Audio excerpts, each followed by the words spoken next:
तो यार कटना ना जिंदगी का कटु सत्य होता है।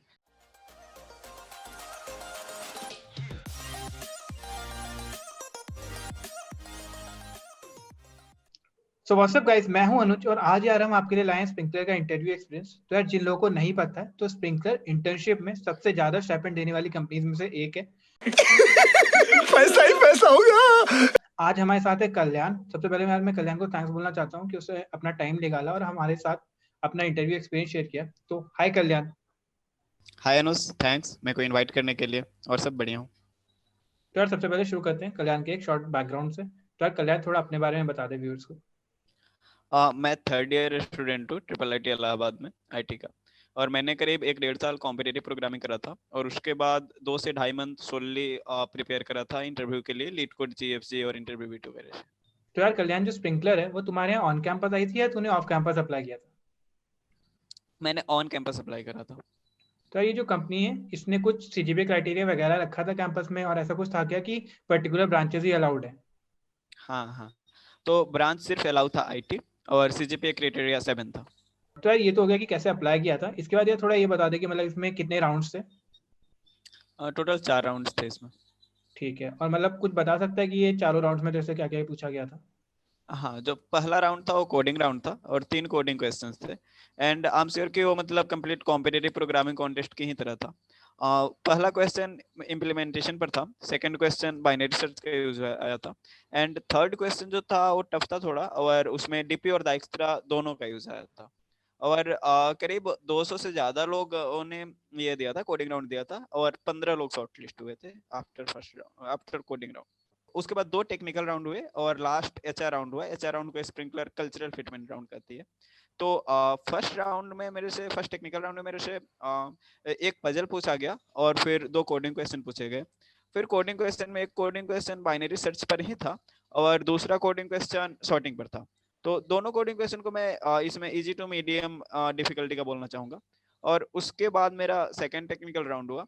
तो सेकंड टेक्निकल राउंड में मेरे को एक अपॉर्चुनिटी दे दिया गया कि you can choose between OS and DBMS. तो मैंने ओएस चूज करा और ओएस में मेरे से कुछ बेसिक क्वेश्चंस और भी कुछ अच्छे क्वेश्चंस भी पूछे गए। और उसके बाद मेरे से हैशमैप का इम्प्लीमेंटेशन पूछा गया। फिर फाइनली ट्राई डाटा स्ट्रक्चर के एक क्वेश्चन पर हमारा डिस्कशन करीब 1 घंटे से भी ज्यादा चला था। तो वो जो लास्ट क्वेश्चन था उसमें कंप्लीट पहले उन्होंने अप्रोच समझा, पूरी थिंकिंग समझी, बीच में कुछ हिंट्स भी दिए, और फिर फाइनली जो मैंने ऑप्टिमल अप्रोच बताया यूजिंग ट्राई, उसको उन्होंने गूगल डॉक पे कोड लिखाया, कंप्लीट रनेबल कोड, और फिर ड्राई रन करके भी देखा। 5 hours later. उसके बाद लास्ट राउंड हुआ cultural fitment round. This was the easiest and the interesting one. और इसमें मेरे से यही general HR question like why do you want to join Sprinklr, और फिर स्प्रिंकलर के कोर वैल्यूज हैं 5, उनमें से एक दो तीन कोर वैल्यूज में से खुद को फिट करके दिखाओ। बस यही था फाइनली। और फाइनली 3 लोगों का सिलेक्शन हुआ जिसमें फॉर्चुनेटली मैं भी हूँ। ठीक है, तो तूने ये तो बता दिया कि मतलब तेरे से क्या क्या राउंड्स में पूछा गया था यार, लेकिन तेरे कि तूने बताया था कि ये जो कंपनी थी ऑन कैंपस थी, तो तेरे देशों से भी मतलब ऐसी चीजें पूछी गई या थोड़ा इससे अलग पूछा गया? तो यार मैं ये जानना चाहता हूँ कि मतलब स्प्रिंकलर जो है, जैसे तूने बताया कि डीएसए पे तो काफी फोकस रहता है, तो इसके साथ काफी साथ ये सब्जेक्ट्स पे भी फोकस रहता है और प्रोजेक्ट्स वगैरह पे भी फोकस रहता है क्या? सब्जेक्ट इन्होंने पूछे, ऑब्वियसली मेरे से ओएस पूछे, कुछ लोगों से ओएस डीबीएमएस दोनों पूछे थे।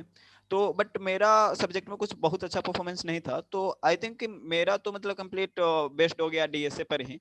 बट कुछ लोगों से प्रोजेक्ट भी पूछे गए थे, मेरे से प्रोजेक्ट बिल्कुल थोड़ा सा पूछा गया था, एचआर राउंड में बिल्कुल थोड़ा सा, कुछ ज्यादा नहीं पूछा गया था, क्योंकि शायद मेरे प्रोजेक्ट उतना अच्छे नहीं थे। तो जिनके पास अच्छा प्रोजेक्ट रहता है उनसे प्रोजेक्ट पर डिस्कशन अच्छा करते हैं, अदरवाइज डीएसएल में ही लपेट लेते हैं।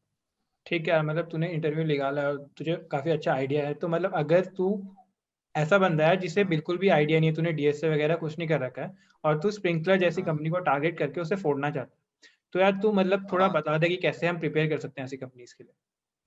तो ऐसी कंपनीज के लिए तो मतलब कॉम्पिटेटिव प्रोग्रामिंग तो आपको आना चाहिए, क्योंकि पहला राउंड में ही आप छट जाएंगे अगर आपको कॉम्पिटेटिव नहीं आती।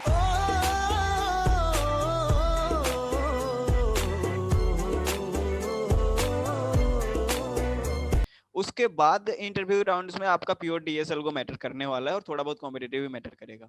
तो पहला राउंड तो आपके कॉम्पिटेटिव से निकल जाएगा, बट आगे के जो राउंड्स है उनमें और कॉम्पिटेटिव में डिफरेंस ये है कि आपका वहां पर थिंकिंग स्किल, आप कैसे एक्सप्लेन कर रहे हो अपने लॉजिक और कोड को, ये सारी चीजें मैटर कर जाती है। तो उसके बाद अगर आपने पहले कॉम्पिटिटिव कर लिया तो उसके बाद आप ये कर दो, मतलब लीड कोड के कॉन्टेस्ट देना शुरू कर दो और इंटरव्यू बिट कंप्लीट करने की कोशिश करो। फिर मैंने क्या करा था कि मेरे को कुछ टॉपिक्स इंटरव्यू बिट पे ऐसे लगे कि नहीं यहाँ तो बहुत ज्यादा क्वेश्चन है and मेरे पास उतना टाइम नहीं है, तो मैंने उन टॉपिक को जीएफजी का एक प्लेसमेंट प्रिपरेशन कोर्स करके है, फ्री ही है, वहाँ टॉपिक वाइज क्वेश्चंस लिस्टेड है, वहां से मैंने प्रैक्टिस कर रखा था। और फिर कुछ टॉपिक्स में मेरे को ट्री में यहाँ इंटरव्यू बिट पर ऐसा लगा कि यहाँ बहुत ज्यादा क्वेश्चन नहीं है, तो इतना से मेरे को उतनी पकड़ नहीं मिल पाई, तो मैंने उस डाटा स्ट्रक्चर को कहीं कहीं कुछ और से जीएफजी के मस्ट डू और ये प्लेसमेंट प्रिपरेशन वाले से प्रैक्टिस कर रखा था। तो यही है, पहले कॉम्पिटिटिव कर लो फिर डीएसएल को कर लो। तो यार मतलब स्प्रिंगलेर कुछ इस टाइप की कंपनी की यार, अगर तुम्हें कॉम्पिटिटिव का अच्छा खासा आइडिया और तुमने कर रखी है तो तुम इसे निकाल हाँ सकते हो। बट यार काफी लोग क्या हाँ होते हैं, वो इंक्लाइंड रहते हैं कि यार उन्हें लीड कोड करना है, जीएफजी या इंटरव्यू बेटी करना है, उन्होंने कॉम्पिटिटिव हाँ कर भी नहीं रखे और वो कॉम्पिटिटिव में करना भी नहीं चाहते। ठीक है, तो यार उन हाँ लोगों श्योर। को तू क्या सजेस्ट करेगा कि वो भी अच्छी कंपनी छोड़ पाए? और क्या हाँ पॉसिबल है कि खाली लीड कोड जीएफजी इंटरव्यू बेट करके भी अच्छी कंपनीज में ऑफर मिल सकते हैं? हाँ हाँ श्योर। तो आई थिंक कि उन्हें क्या करना चाहिए कि वो पहले कोई मतलब बेसिक रिसोर्स प्रैक्टिस कर लें एक बार, जीएफजी का जो प्लेसमेंट प्रिपरेशन कोर्स है उसको एक बार वो ये कर लें, प्रैक्टिस कर लें, वहाँ टॉपिक वाइज क्वेश्चंस लिस्टेड है, और उसको प्रैक्टिस करने के बाद वो लीड कोड के कॉन्टेस्ट देना रेगुलर कर दें। रेगुलर मतलब वीकली और बाई वीकली होते हैं, तो उसके वीकली कॉन्टेस्ट जनरली 8 बजे सुबह में होते हैं, अगर आप नहीं जग पाते हो तो आप वर्चुअल दे लो। और उसके बाद जब आपने जीएफजी का वो कुछ बेसिक मस्ट डू या प्लेसमेंट प्रिपरेशन कर लिया, तब उसके बाद आप इंटरव्यू बिट कंप्लीट करने की कोशिश करो। अगर एक बंदा इतना कर लेता है तो आई थिंक इतना सफिशिएंट है। मे बी आपको वो कंपनीज नहीं निकल पाए जो कि कॉम्पिटिटिव पर फोकस करती है in first round, but most of the अच्छी कंपनीज आप निकाल सकते हो। इसके अलावा आपको लास्ट टाइम में जब आप लास्ट के कुछ दिन बचे हैं तो आप जब कोड करते टाइम ये सोचो कि अपन सामने वाले किसी को समझा रहे हैं, उससे आपका एक्सप्रेशन और थिंकिंग स्किल जो है ये बढ़िया होगा, आपका थिंकिंग समझ पाएगा सामने वाला और उसको टाइम टाइम पे हिंट दे पाएगा आपको। तो यार जैसे तुझे पता है कि यार काफी लोगों ने का जो कॉलेज शुरू है वो अभी अभी शुरू है, तो तू क्या उन्हें सजेशन देना चाहेगा कि क्या वो करें कि जिससे उनके लिए अच्छी कंपनी क्रैक करना आसान हो जाए? तो अगर आपको सॉफ्टवेयर मतलब फर्स्ट ईयर से भी अगर आपने मन बना रखा है कि हाँ आपका ब्रांच कोई सा भी हो या फिर आप सीएस के ही हो, आपको सॉफ्टवेयर फील्ड में जाना है, तो यार आपको कोडिंग तो करनी ही पड़ेगी। इट्स नॉट अबाउट कि मतलब आप कोडिंग शुरू करोगे या नहीं करोगे, इट्स अबाउट कि आप कोडिंग कब शुरू करना चाह रहे हो। ठीक है, तो पहला सजेशन कि आप जितना जल्दी हो सके ना उतना जल्दी कोडिंग शुरू कर दो, और आई विल सजेस्ट कि यार कॉम्पिटिटिव प्रोग्रामिंग ही शुरू कर दो, क्योंकि इससे आपको एक अच्छा खासा आइडिया मिल जाएगा और लास्ट के आप फिर 2.5-3 महीने अगर अच्छे से प्रिपेयर कर लोगे तो निकल जाएगी कंपनी। और इसके अलावा मैं दूसरा सजेशन ये देना चाहूंगा कि अगर आपको कोई सीनियर ये बोले ना कि यार सीजीपीए मैटर नहीं करता, तो उसकी मत सुनना। ठीक है, तो मतलब सीजीपीए मैटर करता है, एंड मैं ये कहूंगा कि यार 8 बनाने की कोशिश रखना शुरू से ही। तो अगर 8 बनाने में आपको दिक्कत हो रही है तो यार एटलीस्ट 7.5 तो लेके ही चलना। ठीक है, तो बस, और इन दोनों के बाद आपको जो करना है करो, कोडिंग कर लो, सीजीपीए बना लो, उसके बाद आपको जो करना है करो, जिंदगी में कोई दिक्कत नहीं। यार ये तो होगा कि उन्हें क्या करना चाहिए, लेकिन यार एक काफी बड़ा डाउट जो रहता है फर्स्ट ईयर के मन में वो रहता है कि जो कॉलेज में जो सोसाइटीज होती हैं वो हमें ज्वाइन करनी चाहिए कि नहीं ज्वाइन करनी चाहिए। तो उसके ऊपर तेरा क्या व्यू है, और तूने यार अपने हाँ टाइम पे कोई सोसाइटीज वगैरह ज्वाइन की थी कि नहीं की थी? हाँ, अब मैंने फर्स्ट ईयर में तो सोसाइटी नहीं ज्वाइन करा था, सेकेंड ईयर में मैंने 2 सोसाइटी ज्वाइन करा था। एक प्रयास जो कि सोसाइटल अपलिफ्टमेंट के लिए है, मतलब अपन पास के गांव के बच्चों को पढ़ाते हैं और कुछ डोनेशन ड्राइव वगैरह करते हैं। और दूसरी सोसाइटी मैंने ज्वाइन करा था कोड प्लस, जिसमें अपन फर्स्ट ईयर को पढ़ाते हैं कॉम्पिटिटिव प्रोग्रामिंग। तो मतलब इससे मेरे को ये फायदा हुआ कि कोडिंग पढ़ाने से मेरे को ये लग गया कि कोड एक्सप्लेन करने और लॉजिक एक्सप्लेन करने ये चीज आ गई जो कि मेरे को इंटरव्यू में काम आई। तो यार आपको अगर ऐसा है ना कि आप किसी सोसाइटी में हो जहां आपको लग रहा है कि हाँ कुछ चीजें आपको काम की मिल रही है, आपका कम्युनिकेशन स्किल वगैरह इंप्रूव हो रहा है, तो डेफिनेटली रहो, कोई दिक्कत वाली बात नहीं है।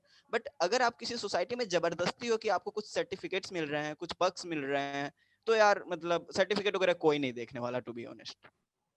तो यार कल्याण, ये तो ये हो गया कि फर्स्ट ईयर वाला बंदा क्या क्या कर सकता है अच्छी कंपनी छोड़ने के लिए, और सोसाइटी वगैरह का क्या इंपॉर्टेंस है। ठीक है, तो यार तू थोड़ा अपनी जर्नी शेयर कर दे कि तूने कैसे मतलब प्रिपेयर किया, कैसे मतलब कॉम्पिटिटिव शुरू करी। हाँ अपनी थोड़ी हाँ कॉम्पिटिटिव प्रोग्रामिंग की जर्नी के बारे में बता दे थोड़ा।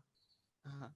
तो जब मैं फर्स्ट ईयर आया तो चूंकि मेरा कॉलेज जो है कोडिंग कल्चर के लिए ही जाना जाता है, तो मैंने आते ही कोडिंग शुरू कर दिया। लेकिन चूंकि मैं कम्प्लीटली अनअवेयर था कोडिंग वगैरह से, मतलब कंप्यूटर साइंस से बिल्कुल नहीं, तो मेरे को उस समय लैंग्वेज सीखने में भी दिक्कत आ गई, तो मेरे को लगा कि नहीं मेरे से नहीं हो पाएगा, और मैंने गिव अप कर दिया 1-1.5 मंथ करने के बाद। उसके बाद 3-4 मंथ के फर्स्ट ईयर में 3-3.5 मंथ बाद एक टेक टॉक हुआ आकाशदीप नयन सर का। उन्होंने ये बताया कि उन्होंने 4th सेम में स्टार्ट करा था कॉम्पिटिटिव, और जब उन्होंने टेकटॉक दे रहे थे तो वो उस समय रेड कोडर थे। तो मैंने सोचा कि यार ये बंदा अगर 4th सेम में कॉम्पिटिटिव शुरू करके 2-3 साल में यहाँ तक पहुंच सकता, तो मैं एटलीस्ट इतना कॉम्पिटिटिव तो कर ही सकता हूँ कि एक अच्छी इंटर्नशिप या जॉब क्रैक कर सकूं। तो फिर वहां से एक मोटिवेशन आ गया था। एंड यू नो, जब आप एक बार किसी चीज के लिए मतलब प्रिपेयर हो जाते हो मेंटली कि हाँ मेरे को करना ही है और हो जाएगा, आपको बिलीव हो जाता है, तो यार हो जाता है, आपको रिसोर्सेज पता चलने लग जाते हैं। तो वही हुआ।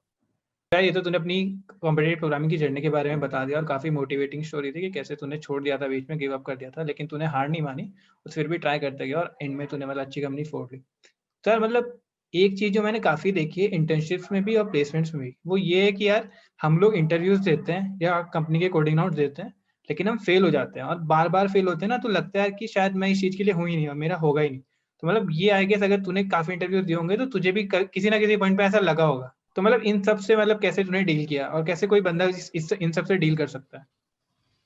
तो यार कटना ना जिंदगी का कटु सत्य होता है।